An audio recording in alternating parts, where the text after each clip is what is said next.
As President Donald Trump delivered his first joint address to Congress in his second term on Tuesday, we take a look at the highlight of the speech and how New Mexico's congressional delegation responded. From the Albuquerque Journal, this is the leading news. I'm Gino Gutierrez. It's Wednesday, March 5th, and I'll have more on that story in a few moments, plus a look at the Journal's other headlines and Albuquerque's weather forecast on the other side of this break.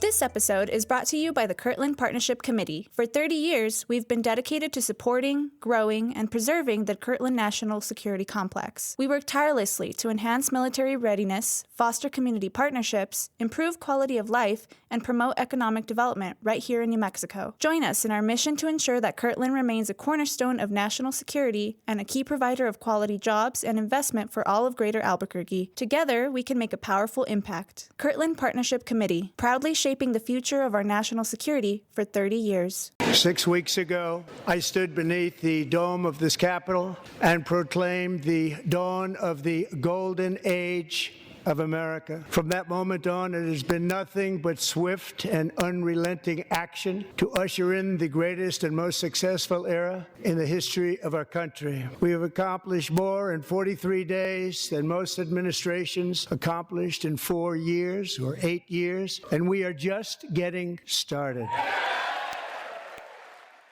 President Donald Trump delivered a defiant address to Congress on Tuesday, vowing to continue his overhaul of the nation's economy, immigration, and foreign policy. His speech, lasting over 90 minutes, underscored his commitment to dismantling federal agencies, reshaping America's alliances, and imposing aggressive trade policies. While Democratic lawmakers responded with silent protests, signs calling out, quote, lies, and even a walkout. Trump touted his administration's early actions, including mass layoffs of federal employees, the rollback of diversity, equity, and inclusion policies, and new tariffs on Canada, Mexico, and China. He dismissed concerns over rising consumer costs, insisting, "There'll be a little disturbance, but we're okay with that.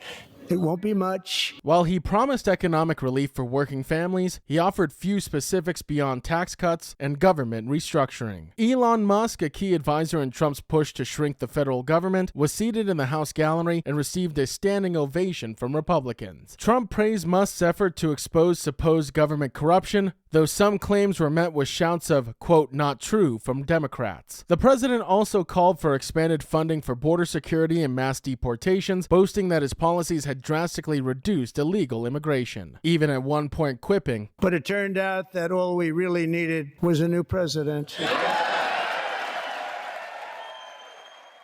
Trump's remarks on tax cuts were aimed directly at Democrats as well, warning, "I'm sure you're going to vote for those tax cuts, because otherwise I don't believe the people will ever vote you into office. So I'm doing you a big favor by telling you that." Meanwhile, Democratic lawmakers remained seated in protest, holding up signs advocating for Medicaid, veterans, and federal workers affected by Trump's budget cuts. Some guests invited by lawmakers included laid-off government employees and individuals impacted by Medicaid reductions. Tensions flared when House Speaker Mike Johnson ordered that Representative Al Green be removed from the chamber for repeated interruptions. On foreign policy, Trump defended his controversial decisions, including freezing military aid to Ukraine and reversing Biden-era commitments. In response, many Democrats wore blue and yellow to signal their support for Ukraine. Trump also reaffirmed his stance against, quote, woke policies, boasting about ending diversity programs in the government and the military. Our country will be woke no longer. Among Trump's guests were the widow of a slain NYPD officer, a Pennsylvania teacher recently freed from Russian detention, a teenage victim of deepfake abuse, and DJ Daniel, a 13-year-old battling brain cancer who always dreamed of being a police officer, was sworn in as a Secret Service agent during the speech. With a Republican-controlled Congress behind him, Trump appeared emboldened, undeterred by economic turmoil and political opposition. As President Trump delivered his first joint address to Congress in his second term, New Mexico's Democratic delegation took a stand against what they view as reckless dismantling of federal programs. While Trump touted his achievements ending diversity policies, enacting mass layoffs, imposing tariffs, and restructuring the government, New Mexico's lawmakers highlighted the human costs of these policies. Seated in the audience were guests carefully chosen to reflect the struggles of their state. Senator Ben Ray Lujan brought Katie Anderson of Roadrunner Food Bank, emphasizing how potential cuts to nutrition programs could leave 400,000 New Mexicans food insecure. secure. Right now, people receive about $6 a day in SNAP benefits. And as you can imagine, that's not a whole lot of money. It doesn't, particularly in the season that we live in and with inflation of food. During a phone interview with the Journal, Anderson explained how SNAP benefit cuts could affect New Mexico. It could look like something like that, from getting cut from $6 to $3. It could look at cutting the number of people who are eligible to apply.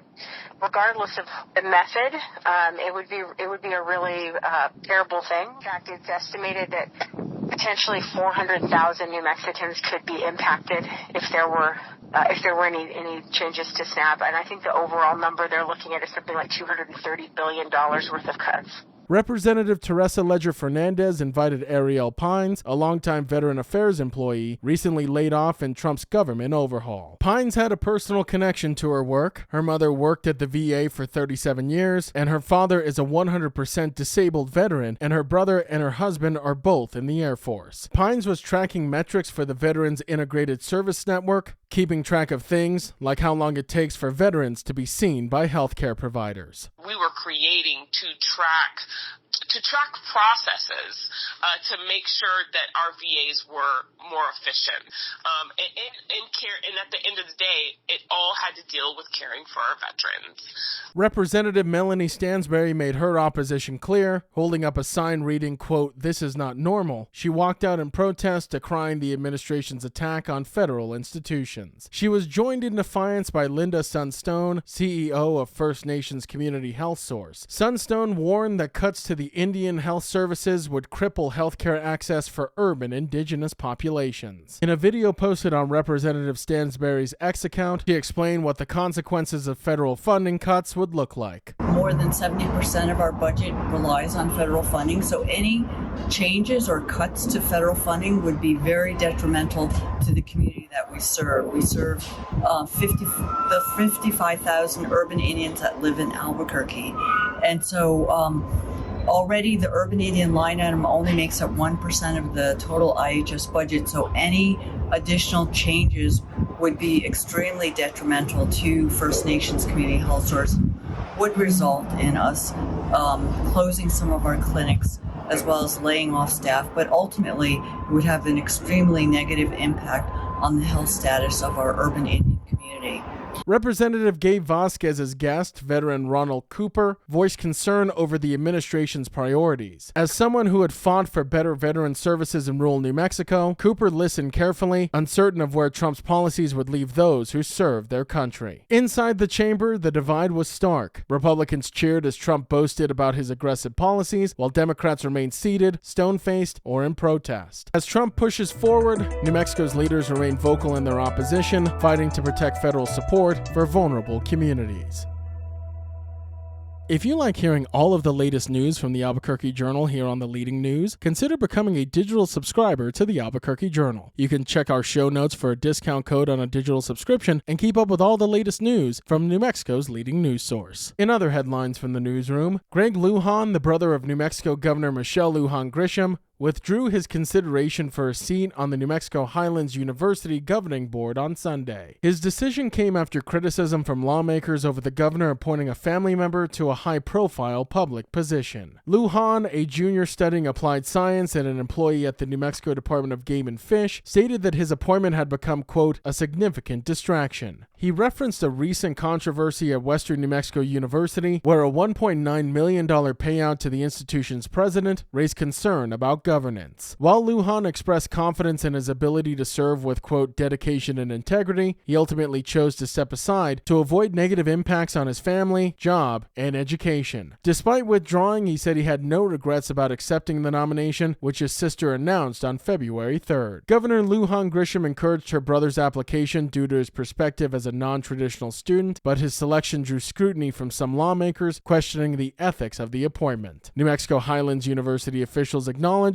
and respected Lujan's decision to withdraw. The Mexican gray wolf population in Arizona and New Mexico has increased by 11% over the last year, reaching at least 286 wolves, according to a report from the state wildlife agencies. This marks the 9th consecutive year of growth, largely due to efforts to reintroduce captive bred pups into wild dens. wetlands. While wildlife officials view the increase as a success, environmental advocates criticize the strategy. Groups like the Center for Biological Diversity argue that releasing bonded adult pairs with pups would be more efficient for genetic diversity and survival. Meanwhile, livestock producers remain concerned, though wolf-related livestock kills have declined from previous years. Adding to the uncertainty, some advocates worry that the Trump administration budget cuts could threaten future recovery efforts. Recent federal layoffs, including a New Mexico expert on endangered species, raise questions about the long-term enforcement of the Endangered Species Act and funding for conservation programs. In sports news, for the first time in over a decade, the New Mexico Lobos men's basketball team are Mountain West champions. Led by star point guard Donovan Dent's 33 points and 7 assists, UNM secured at least a share of the title with a hard-fought 71-67 win over Nevada on Tuesday in Reno. UNM coach Richard Pitino, now only the second Lobo coach to win a Mountain West title, praised his team for overcoming key roster losses and staying focused throughout the season. With the win, the Lobos, who sit at a 24-6 overall record and a 16-3 record in the Mountain West, are also locked into the number 1 seed for next week's conference tournament. They can claim the outright title with a victory over UNLV on Friday or a Colorado State loss. As for the UNM women's basketball team, they delivered a dramatic finish in their final regular season home game, defeating Air Force 77-74 on Tuesday night at the Pit. Senior Vion Cumber sealed the win with 2 clutch free throws in the final seconds, moments after breaking the program's career record